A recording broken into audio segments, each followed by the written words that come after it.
조선왕조 500년의 역사를 다양한 인물로 풀어봅니다. 인물로 풀어보는 조선왕조 500년 역사 길라잡이 한국역사인물연구소 신채용 박사와 함께합니다. 어서 오십시오. 네, 안녕하세요. 네, 지난주에는 독립운동가 권기옥 지사님에 대한 이야기를 들었고요. 오늘은 조선 개국공신으로 최고의 자리에 올랐지만 종신유배형으로 삶을 마감한 이숙본의 이야기군요. 네, 맞습니다. 네. 종신유배, 말 그대로 죽을 때까지 아이고. 유배를 풀어주지 않는 거죠. 예. 유배지에서 죽어라라는 형벌인데 일단 유배라는 것도 그나마 높은 관료들이 받는 형벌입니다. 그런데 보통 이 유배가 몇 년이 지나면 그 벌을 풀어주어 가지고 다시 벼슬하게 해주거든요. 네. 그런데 그중에 몇몇 인물은 끝내 용서를 받지 못하고 유배지에서 생을 마감하기도 했습니다. 그런 인물 중에서 유명한 사람이 바로 이숙본이라는 인물입니다. 네. 이숙본은 야사에서는 유배지 함양에서 죽었다고 기록되어 있습니다마는 조선왕조실록에서는 한양 밖의 집에서 살다가 죽은 것으로 되어 있습니다. 그래도 죽을 때까지 다시 벼슬을 하지 못했기 때문에 이번에 한번 소개해드립니다. 좋습니다. 먼저 이숙본이라는 인물은 어떤 사람인가요? 일단 본관이 안성입니다. 경기도 안성. 예. 안성이 씨예요. 아마 처음 들어보셨을 수도 네. 있을 겁니다. 근데 이 양반은 조선 초기에 상당히 높은 벼슬을 했습니다. 근데 이제 고려 말기에 태어났죠. 1373년에 태어나 1440년 세종 22년에 사망한 인물입니다. 꽤 오래 살았어요. 그러게요. 나이도 우리 나이로 하면 67세까지 한 살았습니다. 예. 그런데 이제 1393년 조선왕조 개국 최초의 과거에 급제한 인물입니다. 엘리트예요. 이후 1398년에 이방원을 도와서 세자 방석과 정도전 일파를 제거하는데 공을 세워가지고 이제 이방원의 핵심 측근이 됩니다. 예. 그러다가 이제 1402년에 이제 안변부사 조사이라는 사람이 반란을 일으켰는데 이제 이걸 진압해서 또 태종의 신임을 받게 되죠. 자, 그런데 원래 성품이 이제 기록에 보면 망령된 데다가 에? 자신이 세운 공과 태종의 총애만 믿고 오만 방자하고 무례하여 여러 차례 사헌부의 탄핵을 받았습니다.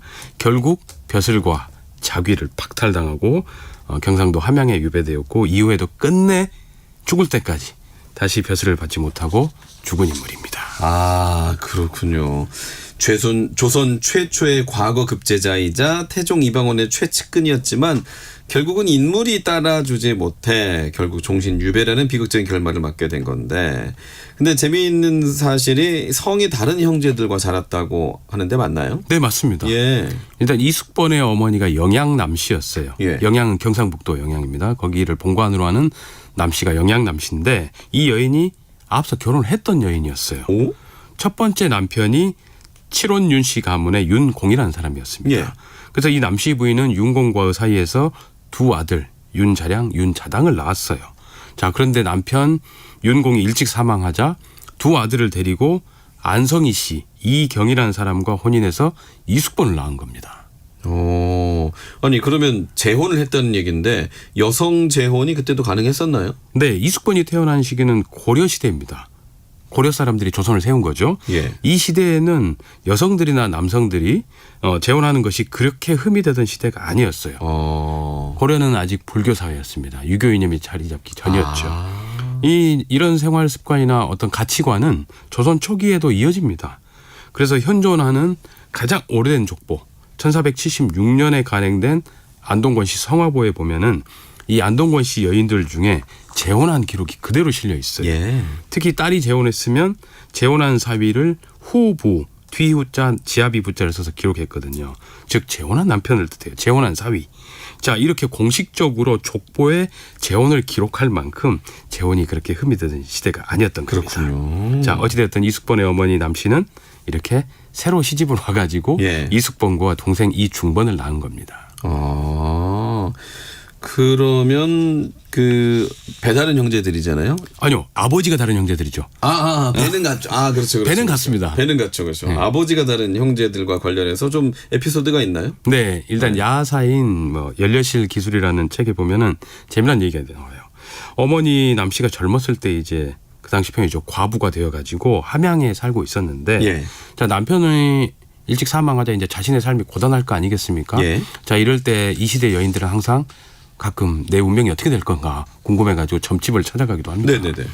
그래서 두 아들을 키우면서 이제 앞으로의 삶이 걱정되고 내 아들들이 어떻게 될 것인가 이제 궁금하니까 무당에게 물어보러 갑니다. 네. 그래서 무당이 이제 이렇게 말합니다. 부인은 걱정하지 마십시오. 이 아기, 데리고 온 아들들이죠. 지금 현재 전 남편과 난 사이에서. 네. 이 아기는 귀히 될 상입니다. 그러나 반드시 아우의 힘으로 귀하게 될 것입니다. 라고 해요. 오. 그러니까 남 씨가 이제 이렇게 얘기를 해요. 아니 과부의 자식이 어떻게 동생이 있을 수가 있느냐 라고 말했다고 해요. 그런데 과연 남 씨가 뒷날 안성희 씨 이경과 혼인해서 아들 이숙번을 낳았고 하하. 이숙번이 태종의 공신이 되자 그 덕으로 이숙번의 이부형이죠. 이부형이었던 윤자당도 공신이 되어 칠원부원군에 오르게 됩니다. 아, 그렇군요. 네. 야, 확실히 이 캐릭터가 있다 보니까 사실 그 이제 태종 이방원이 나오는 드라마마다 이숙번이 빠지지 않고 나오지 않습니까? 맞습니다. 네. 그러면 태종 이방원의 측근이 된 비결이 뭘까요? 자, 일단 뛰어난 엘리트였다는 거.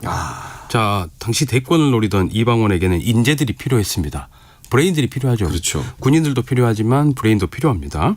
당시 이방원의 처남인 민무구 형제들이 그런 인재들을 찾아가지고 이방원에게 소개를 해주는 역할을 했어요.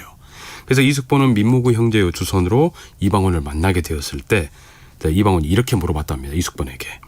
당신을 어떻게 도와주겠느냐. 날 도와줄 수 있겠느냐. 이게 쉽냐 어렵냐 하니까 이제 이숙번이 그런 일쯤은 손바닥 뒤집는 일보다 쉬웁니다.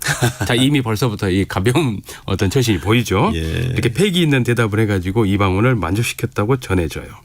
자, 그러던 중 이제 안산군을 다스린 경기도 안산입니다. 안산군을 다스리는 지방관인 지안산군사를 하던 중에 1398년 제1차 왕자의 난이 일어나게 됩니다. 예.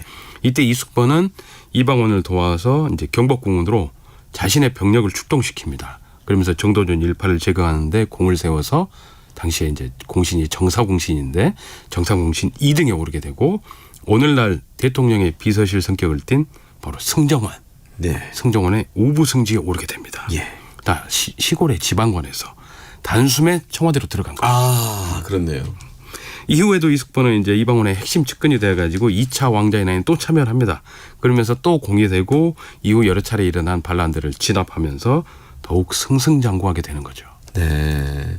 어떻게 보면 벼락출세? 예, 하다 보니까 더 이렇게 어떤 권력의 맛에 취해서 오만방자해진 게 아닌가 생각이 드네요. 네, 맞습니다. 요즘에도 이제 뭐 어디 분야에 여러 분야에 보면은 그런 인물들이 조금 보이기도 합니다. 예. 자, 이숙번은 큰 공을 세운 뒤로 자신이 세운 공을 믿고 이제 교만하게 됩니다. 그래서 자신과 신분이 거의 같은 재상을 만났는데도 재상을 하인만도 못하게 여겼을 뿐만 아니라 오. 왕이 불러도 나 아파요. 네? 병이 있어요. 이렇게 핑계를 대고 궁궐에 가지 않았어요. 그래서 이제 왕의 명을 받아서 심부름 4시가 이숙번의 집에 끊이지가 않았어요. 계속 오는데 이숙번이 어쨌냐? 안방에서 풍악을 울렸다고 합니다. 자, 왕의 명을 받은 4시가 와도 본인은 그저 유흥을 즐겼다는 거죠. 자, 이 얼마나 상상을 초월한 일이겠습니까? 네? 게다가 자신이 누구에게 벼슬을 주고 싶으면 종이에다가 이름을 써가지고 사원을 보내서 시켜서 자기에게 이렇게 부탁한 친구들에게 좋은 벼슬을 주기도 했다고 전해지고 있습니다. 아니, 한양 도성길도 바꿔버렸다는 얘기도 있던데요. 네, 맞습니다. 네. 사실 이숙번만이 오만한 건 아니었어요. 당시의 시대상이 좀 그러긴 했습니다. 자, 이건 나중에 때가 되면 자세하게 말씀드릴 건데, 자, 한양의 길을 바꿔버립니다. 어떻게 바꾸냐면 예. 태종실록에 나오는 얘기입니다. 풍수가 최양선이라는 사람이 상소를 해가지고 한양 도성의 기존 동서 통행로를 바꾸는 과정에서 서문을 새로 만들게 되는데 이 후보지가 바로 이숙번의 집 앞을 지나가게 되었다는 거예요. 자, 큰 길이 나면 자기 집 앞에 여러 사람들이나 뭐 말이나 소가 막 지나갈 거 아닙니까? 그렇죠. 그럼 얼마나 시끄럽습니까? 그렇죠. 자, 그렇게 되자 저희가 압력을 행사해 가지고 이 세 문의 위치를 당시 살아 있었던 상왕 정종이라는 왕이 있죠. 예. 정종의 궁궐인 인덕궁 앞으로 옮겨버렸다고 그래요. 자, 아무리 정종이 힘이 없다고 한들 사실 이성계의 장남이자 현 국왕의 형인데 이숙번은 내 집 앞이 시끄러운 게 싫으니까 이렇게 상왕의 집 앞으로 길을 옮겨버릴 만큼 권력이 셌다는 걸 증빙하는 겁니다. 네. 자, 결국 이숙번 추방 이후에 세종 때 그 문은 없어지고 이숙번의 옛집 길 앞으로 새 돈이문이 생 겁니다. 그래서 지금의 한양도성 돈이문 터는 이제 새로 생긴 거예요. 아, 그렇군요. 네. 그렇게 계속될 것만 같던 권세가 어떤 이유로 유배로 바뀌었을까요? 자, 1416년입니다. 태종이 이제 양녕대군을 폐쇄제하기 바로 직전이에요. 거의. 그때 어떤 일이 일어나느냐. 눈이 보이지 않았던 승려 있어요. 이제 시력이 멀어가지고 그 승려였던 신전이라는 사람과 이 사대부가의 과부 재석비라는 여인이 있었는데 이 두 사람이 간통한 사건이 발각됩니다. 예. 당시 여론은 이제 승려와 과부 모두 차명에 처해야 한다는 여론이었어요. 그런데 이숙본만이 홀로 좀 반대를 했나 봅니다. 네. 그런데 문제는 왕한테 말하지 않고 네. 당시 미움을 받던 세자 양녕대군한테 예. 말한 거예요. 어떻게 예. 말했냐. 이 사건은 예. 화간이었기 때문에 둘이 좋아서 벌어진 사건이었기 때문에 예. 곤장 80대가 맞고 네. 차명은 맞지 않습니다라고 오. 세자한테 말해요. 네. 이에 태종은 이숙본이 왜 왕인 나하고 말하지 않고 몰래 세자에게 그런 말을 했냐고 네. 이제 화를 냈죠. 예. 이후부터 이숙본은 이제 태종의 눈밖에 나게 됩니다. 아. 자, 그래서 이제 태종이 불러요. 너 네. 이리 나와라. 나하고 얘기 좀 하자. 근데 이숙본 어떻게 해요? 안 나갑니다. 이야. 그러니까 뭐랄까요. 강력한 왕권을 세웠던 태종의 말도 안 듣는 거예요.